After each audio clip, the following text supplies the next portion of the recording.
선천한 관세음보살님께서 모든 중생들을 보살펴 주시듯이 저희들 또한 살아있는 모든 것 위에 행복이 있고 평화가 있고 안락이 있게 하겠습니다. 나모라 다나다라야야 나마갈리아 바루기제 세바라야 사바하. 여러분 반갑습니다.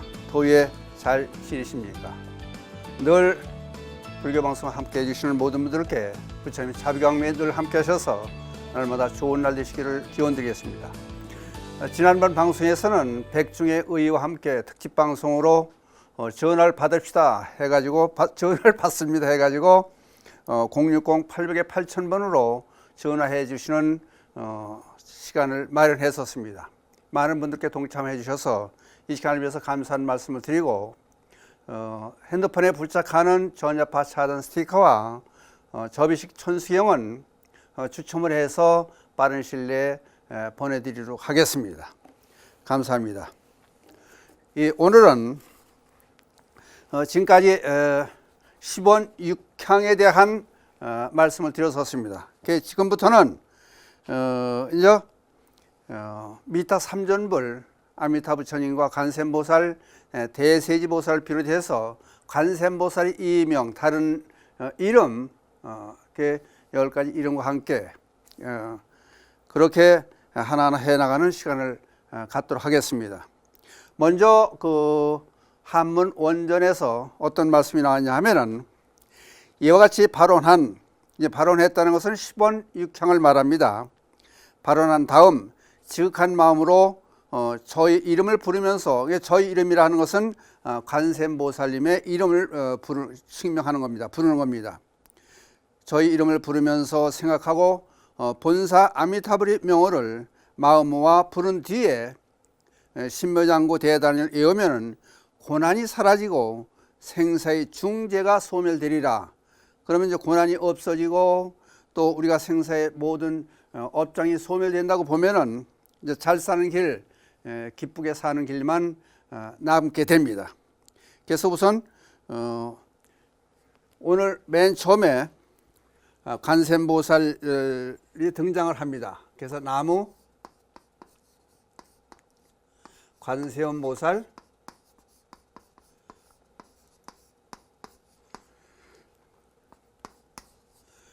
이제 마살은 이제 큰 보살 그 뜻이죠. 마살.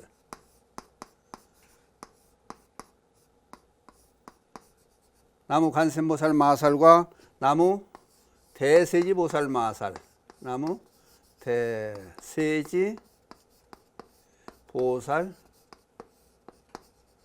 마살. 요 말자예요. 하, 살. 아까 소개드렸다시피 관세음보살의 다른 이름, 이명, 다른 이름과 함께 이제 쭉 증명보살 보살님들이 명호가 나오는데, 대세지보살은 아미타 부처님의 우보처, 좌보처, 우보처에서 이제 미타, 우리 삼전불 그래. 미타 삼전불. 그러면은 이제 본사 아미타 부처님이 등장하게 되죠. 그러니까 여기 이제 이렇게 아미타 부처님께서 같이 등장하시게 됩니다. 근데 먼저 전에 말씀드렸듯이 그 관음 본연경, 인연이 맺어졌던 본연경, 설화에서 장자에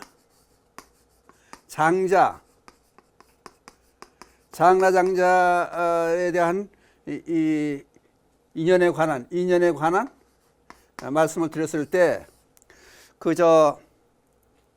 마일바지라 보타나카산에 가가지고 장라장자의 아들 장자와 차남과 이제 조리와 송리죠. 이게 이제 큰 아들이고 둘째인데, 어렸을 때 갖다 이제 이제 계모죠. 계모가 갖다 버리잖아요.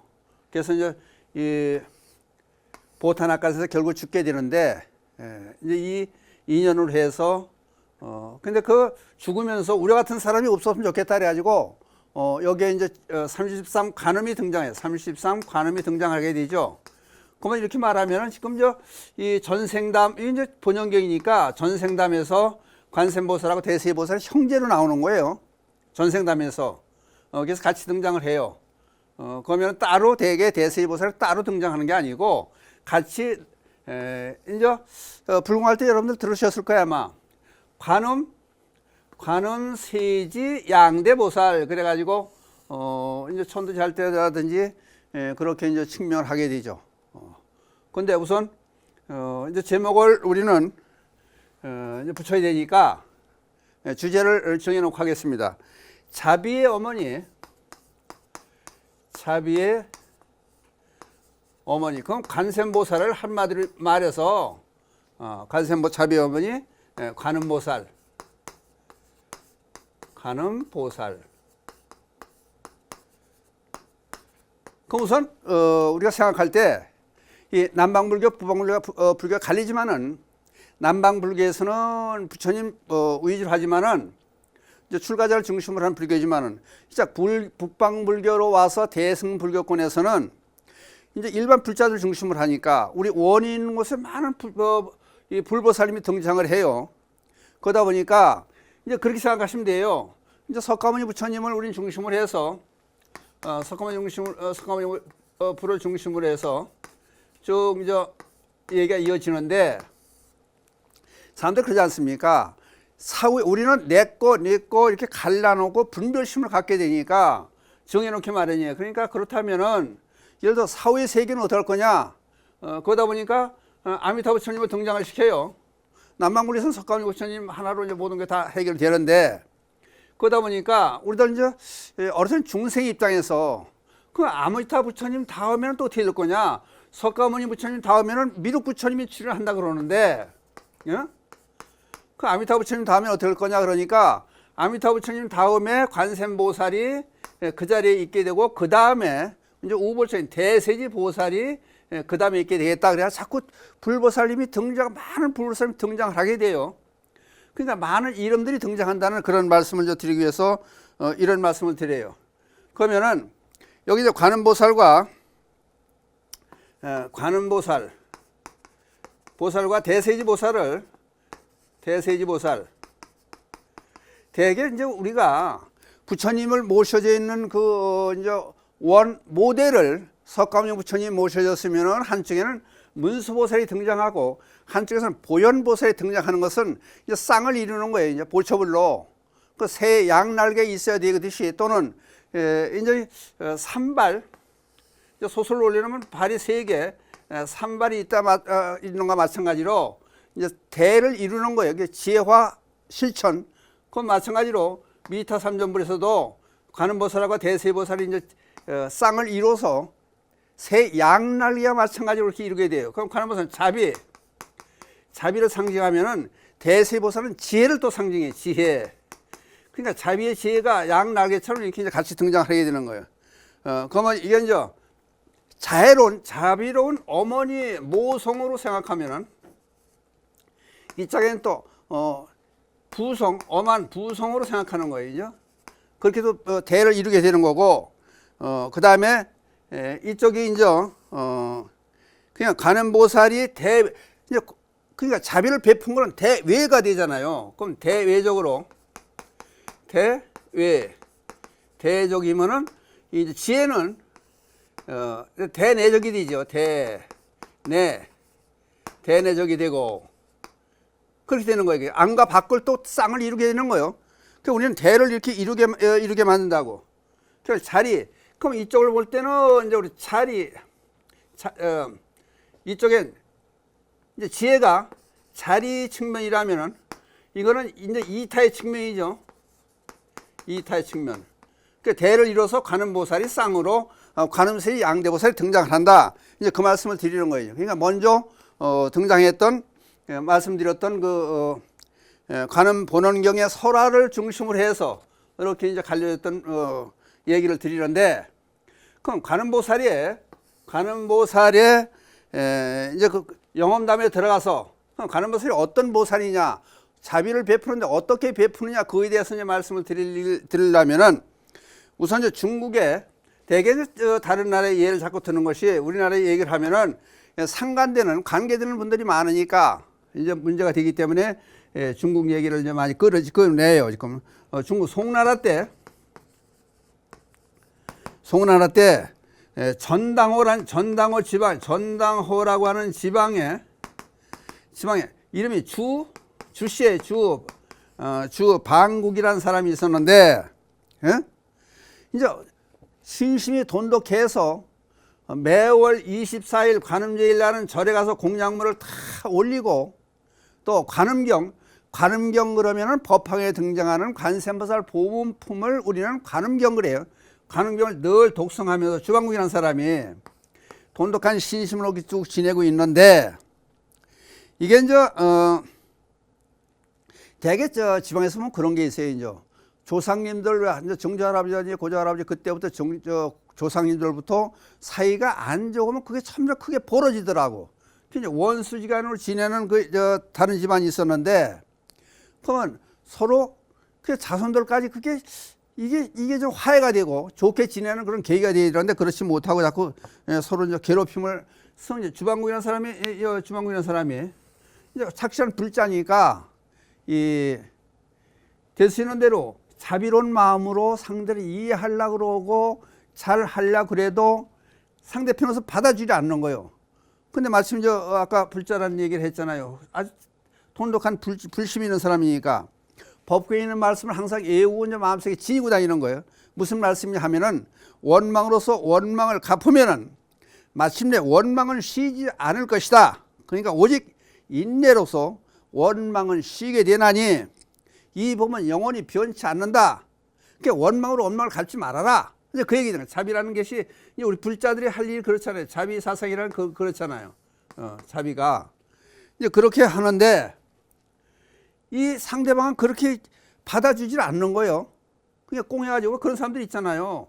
꽁해가지고 하루는 관가에서 일을 보고 주방군의 사람이 돌아오는 길에 으슥한 곳에 여러 사람이 상대편 원수지간을 지내는 그 상대편 집안 내 사람들 여럿이 모여가지고 사람 흔적이 없는 어색한 곳에서 두드려 패다 못해 얘네들 무기들을 들고 다니게 칼로 찔르고 막 죽이고 죽여. 근데 그리고 죽이고 가는데, 근데 이게 상처를 많이 칼로 난도질러 상처를 입혔는데도 살아나요. 살아나 집으로 이제 걸어 또 와요. 와가지고 이게 어떻게 되냐면은, 그러니까 이제 그 사실 얘기를 가족들에게 했겠죠. 근데 멀쩡하게 또 그 다음에, 근데 이게 희한한 일들이 벌어지는 거예요. 그 다음에, 자기 다니는 이제 그 관음사라는 절이 나와요. 관음사. 절에 올라가서 이제 봤더니, 아니, 죽인다고 죽였는데, 이 칼자국은 있고, 멍도 들고 흔적은 있는데, 움직일 생명의 지장이 없이 움직일 수 있으니까 절에 갔겠죠, 또. 가서 보니까 법당에 모시는 관세음보살 모습에 무수한 칼자국이 나 있더라는 거예요. 관세음보살 모습에. 그러니까 느낀 게 뭐예요, 이제? 내 대신 관세음보살님께서 칼을 맞아줬구나. 이제 그런 생각을 하는 거예요. 그래서 결국은, 주방국이라는 사람이 다시 이제 관음보살의 상을 이제 보수를 하고 계금을 다시 잡숫게 하고 다시 불살해서 모셔놨다는 그런 얘기가 전해져 내려오는 거예요. 이제. 그러니까 이 주방국이라는 사람이 맞는 칼을 관세음보살이 대신 맞았다. 그러면 불자가 아닌 사람들은 그럴 거예요. 그거 있지도 않은 이상한 얘기 아니냐. 이제 그런 얘기를 할 겸에 역사에 나오는 또 얘기를 하나 소개해 볼게요.